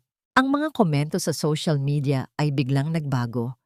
Ang dating galit na nakatuon kay Ligaya ay nabaling sa mag-inang Valderrama. Ang katarungan na akala ni Ligaya ay para lamang sa mayayaman ay unti-unti nang nararamdaman ng kanyang puso. Nang matapos ang tawag, dahan-dahang binitiwan ni Ligaya ang telepono. Pakiramdam niya ay nabawasan ng 1 toneladang bigat ang kanyang dibdib. Huminga siya ng malalim. Nilalasap ang bawat pulgada ng hangin na ngayon ay amoy kalayaan na. Ngunit sa studio, ang kaguluhan ay nagsisimula pa lamang.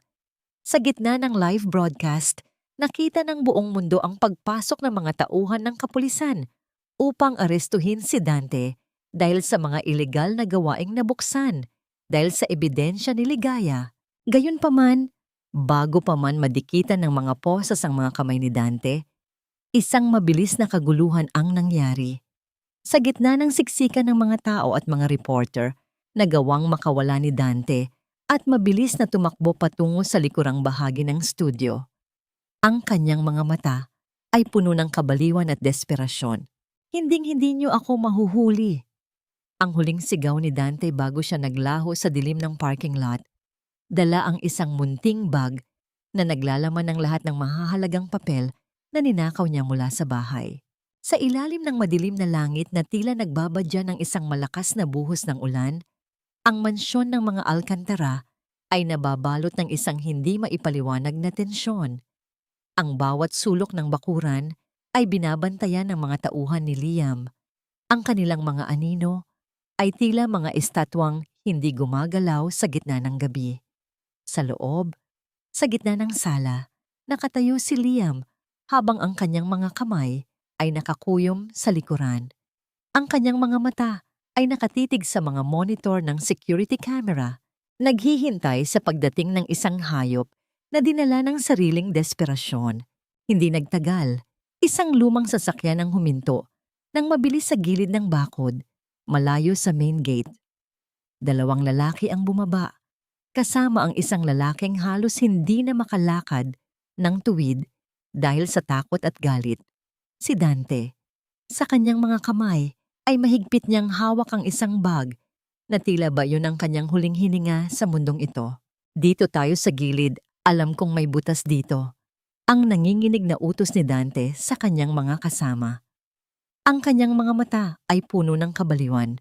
Sa kanyang isip, ang tanging paraan upang makatakas sa kulungan ay ang makuha si Ligaya at gamitin itong panabla laban sa kapangyarihan ni Liam. Ngunit hindi niya alam na bawat hakbang niya ay nakaplano na sa isipan ng bilyonaryo. Nang tangkain nilang gibain ang maliit na pintuan sa likuran, Hindi ang katahimikan ang sumalubong sa kanila, kundi ang biglang pagliwanag ng malalakas na floodlights na tila nanggagaling sa mismong langit. Ang bawat sulok ng paligid ay naging kasing liwanag ng tanghali. Inilalantad ang kanilang maruruming anyo. Sa loob ng ilang segundo, ang tunog ng mabilis na pagtakbo ng mga sapatos sa damuhan ay naging hudyat ng pagdating ng anino ni Liam. Ang kanyang mga tauhan ay mabilis na nakapalibot sa tatlo, tila mga lobo na nakahanap ng kanilang biktima. Walang nagawa ang mga kasama ni Dante kundi itaas ang kanilang mga kamay at lumuhod sa sahig. "Nasaan si Ligaya? Ibigay niyo sa akin ang asawa ko!" Ang sigaw ni Dante, ang kanyang boses ay puno ng desperasyon at kawalang hiyaan. Dahan-dahan, ang malaking pinto ng mansyon ay bumukas. Lumabas si Liam, kasunod si Ligaya na balot ng isang makapal na shawl. Ang presensya ni Liam ay tila isang pader ng apoy na naglalayo kay Ligaya mula sa dumi ng kanyang nakaraan. Huminto sila sa itaas ng hagdanan, nakatingin sa lalaking na ngayon ay nakaluhod na sa putikan. "Ito ba ang kailangan mo, Dante?" ang tanong ni Liam, habang kinuha ang orihinal na kontrata ng pagbebenta na naiwan ni Dante sa studio kanina at ngayoy hawak na ng bilyonaryo.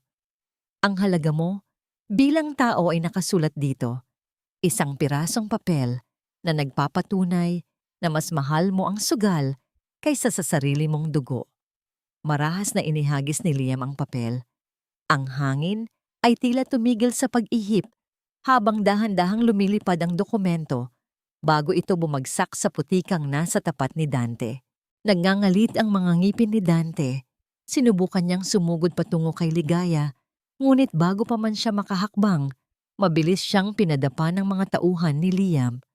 Ang kanyang mukha ay idiniin sa malamig at basang lupa. Ang bawat pagpupumiglas niya ay tila isang malungkot na sayaw ng pagkatalo. "Tingnan mo ako, Dante." Ang malamig na tinig ni Ligaya. Nag-angat ng tingin si Dante.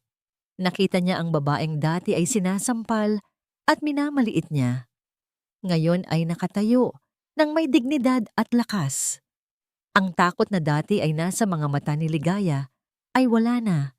Ang tanging natitira ay ang matinding kinabukasan at awa para sa lalaking sumira sa sarili niyang buhay. "Wala ka ng kapangyarihan sa akin," ang pagpapatuloy ni Ligaya. "Ang bawat pirasong papel na hawak mo, ang bawat banta mo, lahat iyan ay abo na ngayon. Ang katarungan ay hindi nanggagaling sa galit, kundi sa pagtalikod sa mga katulad mo." Sa sandaling iyon, ang alingawngaw ng mga sirena ng pulis ay naging malakas. Unti-unting lumalapit sa mansyon. Alam ni Dante na ito na ang dulo. Nang dumating ang mga awtoridad at dahan-dahang ikinabit ang mga posas sa kanyang mga kamay, isang huling tingin ng puot ang ipinukol niya sa mag-asawa. "Hindi pa ito tapos, Ligaya." Ang galing na sigaw ni Dante habang hinihila siya palayo. "Isinusumpa ko, ang batang yan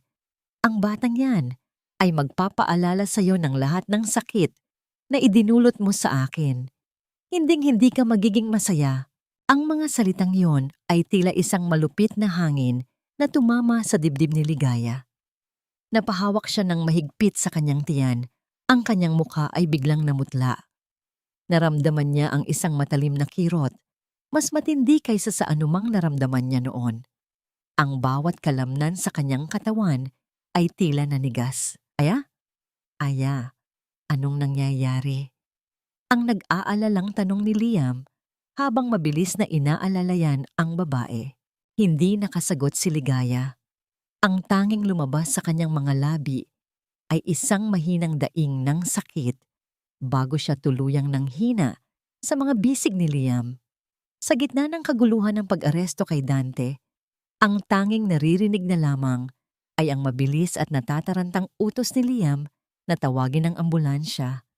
"Iligtas niyo siya. Kahit ubusin niyo ang lahat ng meron ako, iligtas niyo ang asawa at anak ko." Ang bulyaw na yon ni Liam ay naging isang desperadong pagsamo na bumasag sa katahimikan ng malinis at malamig na pasilyo ng ospital. Ang mga puting dingding at ang amoy ng gamot ay tila naging isang masikip na mundong sumasakal sa bilyonaryo. Habang mabilis na itinatakbo ng mga nurse ang stretcher kung saan nakahiga ang namumutla at walang malay na si Ligaya, naramdaman ni Liam ang isang matinding panghihina na hindi kayang tapatan ng anumang krisis sa negosyo. Ang mga kamay niya, na dati ay matatag na humahawak sa kapalaran ng libu-libong tao, ngayon ay nanginginig at basa ng malamig na pawis. Tumigil ang stretcher sa tapat ng pintuan ng operating room. Isang mabilis na sulyap ang ibinigay ni Liam sa mukha ni Ligaya bago ito tuluyang lamunin ng mga anino sa loob ng silid. Ang huling nakita niya ay ang marubdob at hapon na mukha ng babaeng nagpabago sa kanyang mundo. Ang tunog ng pagsasara ng mabigat na pinto ay tila isang hatol ng kamatayan na naghihiwalay sa kanila. Mag-isa si Liam sa pasilyo. Ang lalaking pinakamayaman sa bansa ay dahan-dahang napaupo sa matigas na silya. Ang kanyang mga kamay ay nakatakip sa kanyang mukha. Dito, sa gitna ng panganib, naramdaman niya ang matinding kawalan ng kapangyarihan. Walang halaga ang kanyang mga bilyon, ang kanyang mga mansyon, o ang kanyang mga tauhan sa harap ng rurok ng buhay at kamatayan. Dahan-dahan, sa gitna ng kanyang pag-iisa, lumuhod si Liam sa malamig na sahig. Isang bagay na hindi niya ginawa sa loob ng maraming taon. Ang kanyang mga labi ay gumalaw sa isang tahimik at basag na panalangin. Nagsusumamo sa langit na huwag bawiin ang tanging liwanag na nagbigay ng kahulugan sa kanyang pag-iral. Huwag po ang bata. Ang mahinang hikbi ni Liam. Ang boses ay punong-puno ng pagsisisi at pag-ibig. Lumipas ang mga oras na tila bawat segundo ay isang taon ng pagdurusa. Ang tanging naririnig ni Liam ay ang malayo at mahinang tunog ng mga kagamitang medikal mula sa loob at ang sarili niyang pintig ng puso na tila isang orasan na malapit ng huminto. Bawat pagbukas ng pinto ay nagpapatalon sa kanyang kaba, ngunit wala pa ring lumalabas na balita. Hanggang sa isang pamilyar at matinis na tunog ang umalingaw-ngaw mula sa loob ng operating room. Hindi ito tunog ng makina, kundi ang isang paos, maliit, ngunit matapang na iyak. Isang tunog na tila isang awit ng anghel na nanggaling sa gitna ng dilim. Ang unang yak ng isang sanggol na lumaban sa gitna ng bagyo. Napatayo si Liam.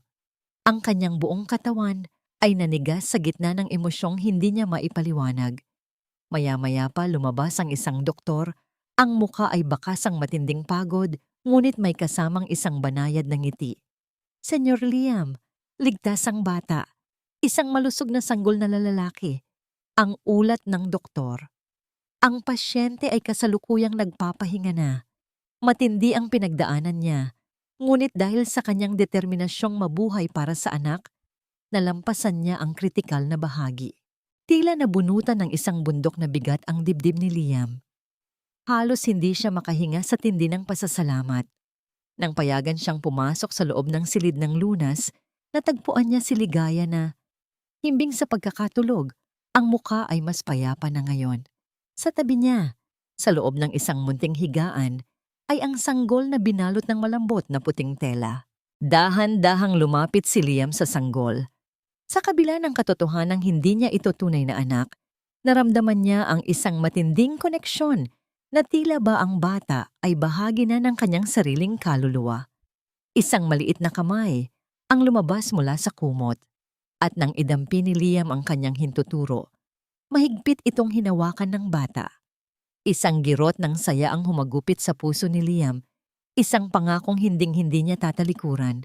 Ngunit sa gitna ng katahimikang iyon, habang ang umaga ay unti-unting sumisikat sa labas ng bintana ng ospital, isang tauhan ni Liam ang dahan-dahang kumatok at pumasok. Ang mukha nito ay seryoso. May dalang balitang mula sa labas ng mundong ito ng kapayapaan. Senyor, may balita po tungkol kay Doña Carmela, ang mahinang ulat ng tauhan. Nagmamadali po siyang tumakas matapos arestuhin si Dante. Sa tindi ng kanyang takot, nawalan ng kontrol ang sasakyang sinasakyan niya sa gitna ng ulan. Nahulog po ito sa isang bangin. Napatingin si Liam sa tauhan. Ang kanyang mga mata ay nanliit. Ano ang lagay niya? Nakaligtas po siya, senyor. Ngunit ayon sa mga doktor, malaki ang naging pinsala sa kanyang gulugod. Maaring hindi na siya muling makalakad o makapagsalita ng maayos sa buong buhay niya. At ang bag na naglalaman ng lahat ng perang tinangay niya, nasunog po ito kasama ng sasakyan. Ang katahimikan ay muling bumalik sa loob ng silid. Napatingin si Liam kay Ligaya at sa sanggol.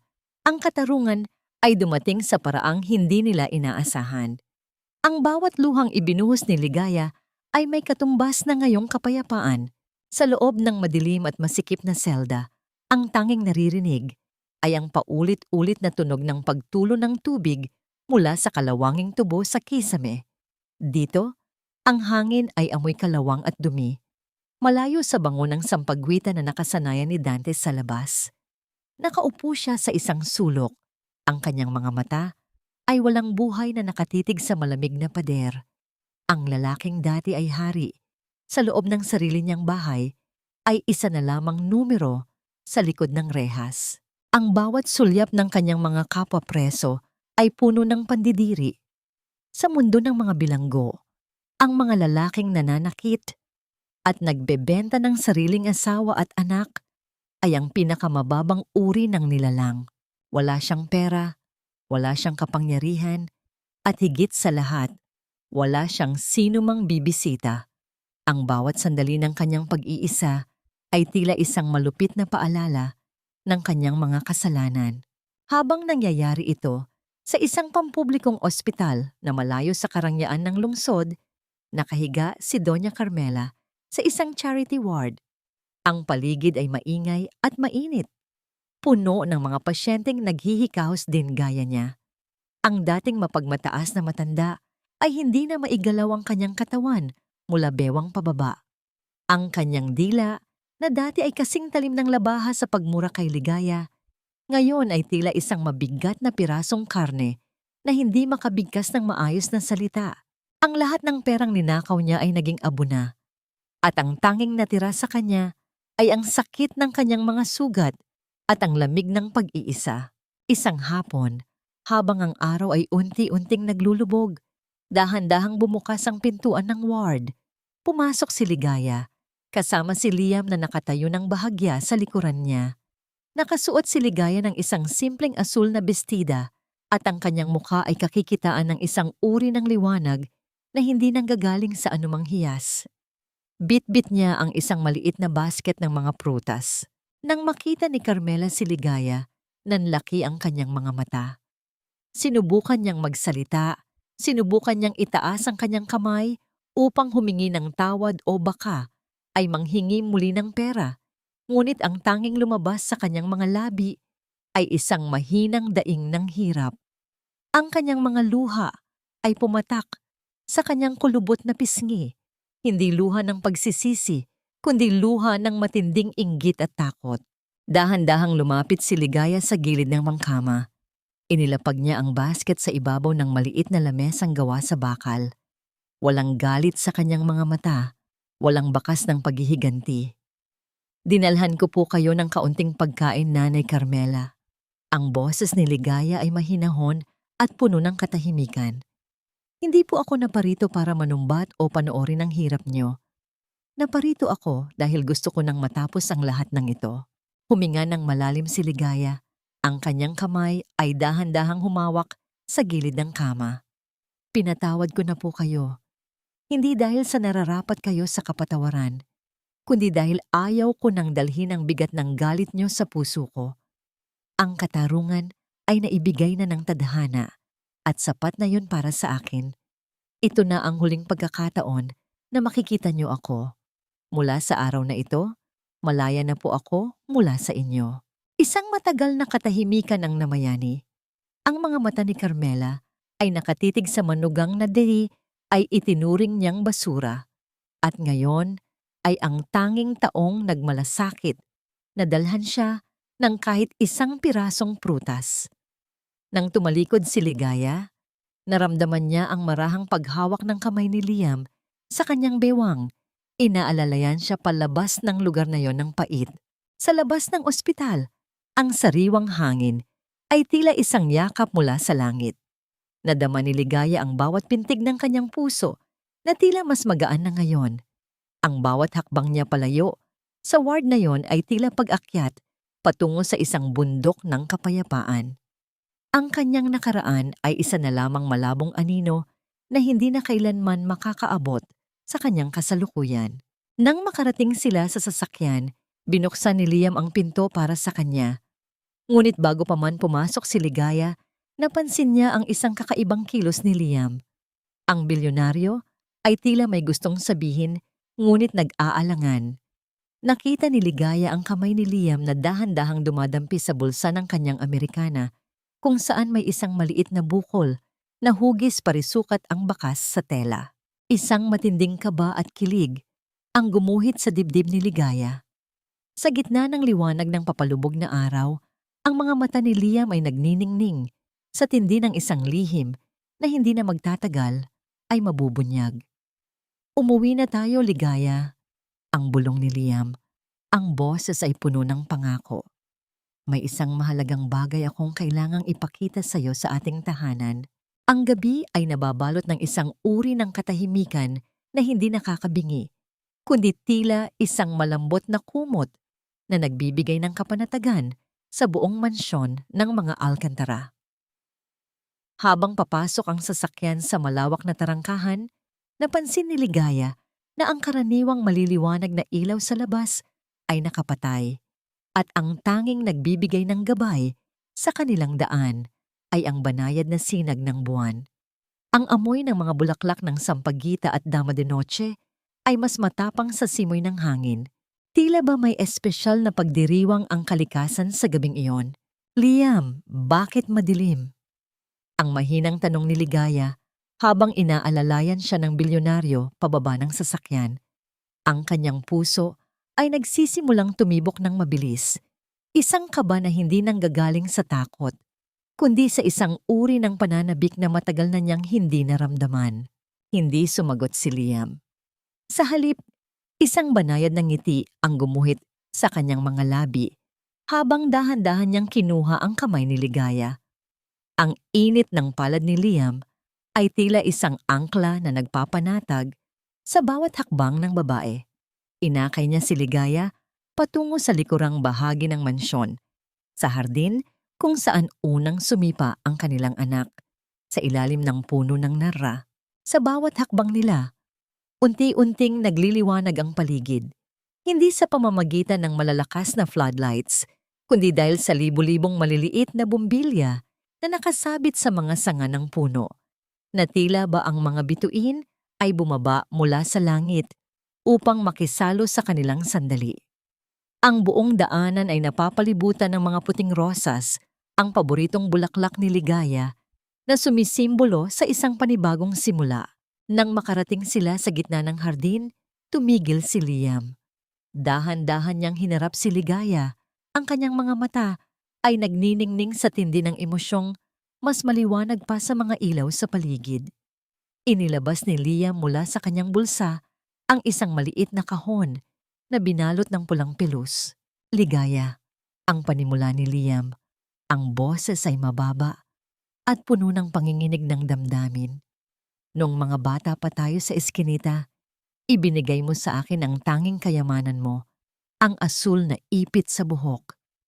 Ipinangako ko sa sarili ko noon na balang araw, papalitan ko yon ng isang bagay na hinding-hindi makokompromiso ng kahirapan o ng kahit sinong tao. Dahan-dahang lumuhod ang makapangyarihang bilyonaryo sa harap ng babaeng dati ay isang hamak na labandera. Sa pagkakataong ito, wala ang kanyang pagiging boss, wala ang kanyang bilyon-bilyong halaga. Naroon siya bilang ang batang si Will na nahanap na ang kanyang tahanan. Hindi kita iniligtas para maging utang na loob mo ang buhay mo sa akin, Ligaya. Ang pagpapatuloy ni Liam habang binubuksan ang maliit na kahon, inilalantad ang isang diamanteng kasing linaw ng mga luha ng saya ni Ligaya. Iniligtas kita dahil ikaw ang aking kaligtasan. Ikaw ang nagturo sa akin na sa gitna ng karahasan at dumi ng mundo, may nananatiling busilak. Ligaya Mendoza, tinatanggap mo ba ang lalaking ito hindi bilang iyong tagapagligtas, kundi bilang katuwang mo sa pagbuo ng isang pamilyang puno ng pag-ibig? Pakakasal ka ba sa akin? Ang mga hikbi ni Ligaya ay hindi na mapigilan. Ang bawat luhang pumatak sa kanyang pisngi ay tila naghuhugas sa lahat ng sakit na idinulot ni Dante at ng nakaraan. Tumango siya ng paulit-ulit. Ang kanyang boses ay tila isang mahinang awit ng pagtanggap. Oo, Will. Oo, Liam. Pakakasal ako sa'yo. Ang sagot ni Ligaya. Pakakasal ako sa... Isinuot ni Liam ang singsing sa daliri ni Ligaya sa tabi mismo ng maliit na pilat na marka ng kanyang mga sakripisyo. Nang tumayo si Liam, mahigpit niyang niyakap si Ligaya at sa gitna ng kanilang pagyakap, dahan-dahang lumapit ang isang nurse na karga ang kanilang anak. Ang sanggol ay gising at tila nakangiti. Ang maliliit na kamay nito ay pilit na inaabot ang kanyang mga magulang. Dinala ni Liam ang kanyang mukha sa leeg ni Ligaya. Nilalasap ang bango ng babaeng kanyang pinakamamahal. Isang banayad na halik ang idinampi niya sa noo ni Ligaya. Isang sagradong panunumpa na hinding-hindi na muling dadampi ang anumang sakit sa balat ng babaeng ito. Ang bawat paghinga nila ay naging isa. Isang ritmo ng kaligayahan na tila walang katapusan. Sa ilalim ng matandang puno ng narra, sa gitna ng mga nagniningning na ilaw, ang tatlo ay nanatiling magkayakap. Ang nakaraan ay tuluyan ng nabaon sa limot, at ang kinabukasan ay tila isang malawak at maliwanag na dagat na naghihintay na kanilang lakbayin. 3 taon ang mabilis na lumipas, tila isang kisap mata sa gitna ng agos ng panahon. Sa dalampasigan ng isang pribadong isla, kung saan ang buhangin ay kasing puti ng mga pangarap ni Ligaya, ang kulay ng dapit hapon ay unti-unting nagpipinta ng ginto at kahel sa malawak na kalangitan. Ang tunog ng banayad na paghampas ng mga alon sa pampang ay nagsisilbing isang uyayi, isang mahinahong himig na nagpapahayag ng kapayapaang matagal na ipinagkait sa kanyang puso. Nakatayo si Ligaya sa tabing dagat. Ang kanyang asul na bestida ay malayang sumasayaw sa ihip ng hangin. Hindi na siya ang babaeng nakayuko, namumutla, at takot sa sariling anino. Ngayon, ang kanyang tindig ay puno ng dignidad. Ang kanyang balat ay nagniningning sa ilalim ng huling sinag ng araw, at ang kanyang mga mata ay kakikitaan ng isang uri ng talino at tapang na tanging ang mga nakalampas. Sa matinding bagyo ang nagtataglay. Siya na ngayon ang nangunguna sa Foundation of Ligaya, isang organisasyong itinatag nila ni Liam upang magbigay ng kalinga, legal na tulong at panibagong simula sa mga kababaihang biktima ng karahasan at pang-aapi. Ang bawat luhang ipinahid niya sa mukha ng ibang tao ay tila lunas din sa sarili niyang mga sugat. Mama, tingnan mo, ang laki ng kastilyo na ginawa namin ni Papa. Ang masayang sigaw na yon ay nagmula sa isang batang lalaki na may edad na 3 na kasalukuyang tumatakbo patungo sa kanya. Si Liam Jr. o si LJ para sa kanila ay ang larawan ng kalusugan at kagalakan. Ang bawat tawa nito ay tila isang mabisang pambura sa lahat ng mapait na alaala ni Dante. Sa likuran ng bata, dahan-dahang naglalakad si Liam. Wala na ang kasing tigas ng batong mukha ng bilyonaryo. Ang tanging mababakas sa kanya ay ang pagiging isang mapagmahal na asawa at ama. Nang makalapit si Liam, dahan-dahan niyang inakay si Ligaya at pinaupo sa isang malambot na banig sa ibabaw ng buhangin. Isang maingat na halik ang idinampi ni Liam sa noo ng asawa bago dahan-dahang ibinaba ang kanyang paningin sa tiyan ni Ligaya na muli nang lumulobo sa loob ng 6 na buwan. Isang bagong buhay, isang bagong biyaya na bunga ng tunay at malayang pag-ibig. Sa sandaling iyon, napangiti si Ligaya habang pinapanood ang kanyang mag-ama na muling maglaro sa buhangin. Sa loob-loob niya, sinagot niya ang mga katanungang Dati ay gumagulo sa kanyang isipan. Pinatawad na ba niya ang mga nanakit sa kanya? Ang sagot ay oo. Pinatawad niya sila hindi dahil naging mabuti sila, kundi dahil ayaw na niyang bigyan pa sila ng espasyo sa kanyang isipan. Ang galit ay isang pabigat na kailangang ibaba upang makatakbo patungo sa kaligayahan. Nahanap na ba niya ang binhiin? Sa bawat paghinga niya ng sariwang hangin sa islang ito, sa bawat yakap ni Liam, at sa bawat munting sipa ng sanggol sa kanyang sinapupunan, naramdaman ni Ligaya na sa wakas, ang kanyang kaluluwa ay nakauwi na sa kanyang tunay na tahanan. Ang kapayapaan ay hindi ang kawalan ng gulo, kundi ang pagkakaroon ng lakas na manatiling buo sa gitna ng anumang pagsubok. Ang aral na nais niyang iwan sa mundo ay simple lamang. Ang pag-ibig ay hindi dapat maging isang tanikala. Ang tunay na utang na loob ay hindi dapat bayaran ng sariling kaligayahan o dignidad. Walang sino man ang dapat manatili sa dilim dahil lamang sa takot na walang tatanggap sa kanila. Sa bawat dulo ng isang malupit na kabanata, laging may panibagong pahina na naghihintay na isulat ng may tapang at pag-asa. Mahal kita, Liam, ang bulong ni Ligaya habang isinasandal ang kanyang ulo sa balikat ng kanyang asawa. Higit pa sa buhay ko, Ligaya, ang sagot ni Liam habang mahigpit na hinawakan ang kamay ng babae. Ang tatlong anino nila sa buhangin ay unti-unting naging isa habang ang araw ay tuluyan ng naglaho sa abot tanaw.